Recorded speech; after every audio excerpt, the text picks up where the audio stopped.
পৈতে হাইকর হাতেই ভারত সেবাশ্রম খুব ভালো, যেমন রান্না তেমন সব কিছু খুব ভালো।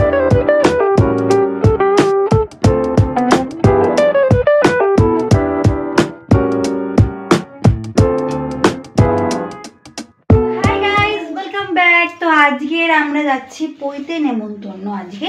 তো সকাল সকাল চলে এসেছি বাড়িতে, আর বাইরে প্রচন্ড বৃষ্টির ওয়েদার, তো গাড়ি বুক করে যাওয়ার জন্য। আর এই যে মা রেডি হয়ে গেছে, আর এই যে নীল এখানে খেলা করছে। তো আমরা এখন গাড়িটা বুক করছি, গাড়িটা আসছে তারপরে আমরা বেরিয়ে দেখা হচ্ছে। তো বেরিয়ে পড়েছি আমরা, এখন গাড়িতে আছি। আর বাইরে প্রচন্ড বৃষ্টি পড়ছে, এই যে নীল বসে আছে এখানে, দাদা বৃষ্টিটা দেখাই, মানে আজকের যত রাজ্যের বৃষ্টি হওয়ার কথা, প্রচন্ড বৃষ্টি হচ্ছে বাইরে।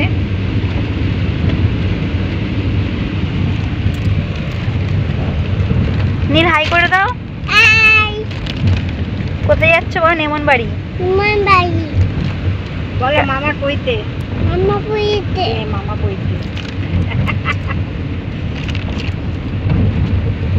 মামার পৈতেতে যাচ্ছি। তো দেখা হচ্ছে পৈতের বাড়িতে গিয়ে। ভাই এসছে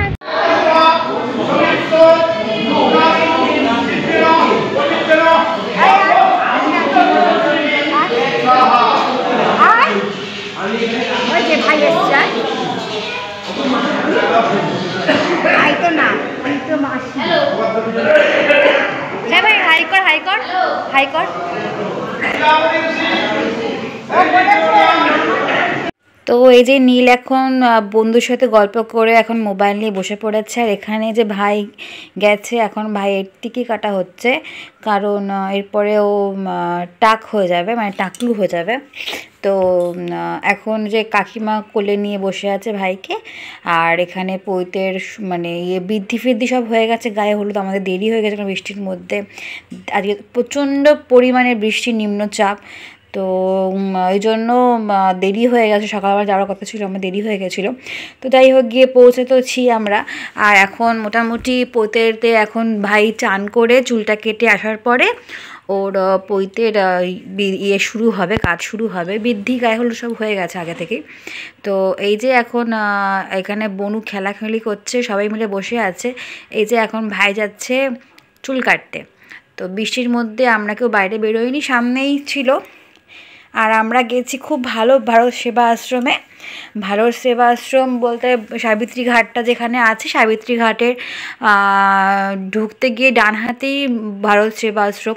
খুব ভালো, যেমন রান্না তেমন সব কিছু খুব ভালো হয়েছে। আর খাওয়া দাওয়ার ভিডিওটা করতে পারিনি, কারণ সেই সময় নীলকে খাওয়াচ্ছিলাম। আর দুজনে মিলে ব্যস্ত থাকলে ওখানে একটু কাজ বাজও ছিল। আর এখানে যে ভাইয়ের পৈতে দেওয়া হচ্ছে, এরপরে ভাইয়ের কানে মন্ত্র দেওয়া হবে। তো আমি পুরো ভিডিওটা করতে পারিনি, কেন পুরো ভিডিওটা করতে গেলে অনেকটা লং হয়ে যেত, ওই জন্য পুরো ভিডিওটা করতে পারিনি।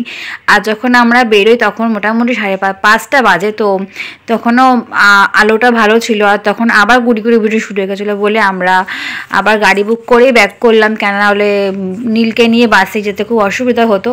তো তোমাদের কেমন লাগলো আমি কমেন্ট করে জানিও। আজকের আর মা কালীর মন্দিরে ঢুকিনি আমরা, মা কালীর মন্দিরের পাশ দিয়ে চলে এসেছি। তো পরে একদিন মায়ের মন্দির দর্শন করতে যাব। আর এখানে কাজও হচ্ছে, ফ্লাইওভার হবে শুনলাম। তো বছর গেল, আমরা এখন বেরিয়ে গেছি, বাড়ির দিকে যাচ্ছি। তো ভালো খাওয়া দাওয়া করেছি সব কিছু। তো দেখা হচ্ছে বাড়ি থেকে, চলো। তো চলে এসেছি বাড়িতে। তো শেষ করছি আজকের মতন আমি ব্লগটা। তোমাদের কেমন লাগলো আমাকে কমেন্ট করে জানিও। কমেন্ট তোমরা কেউ করো না, তো তোমরা কমেন্ট করে জানিও। ভালো লাগলে সাবস্ক্রাইব করো, লাইক করো, শেয়ার করো। নীল টাটা বলে দাও। টাটা।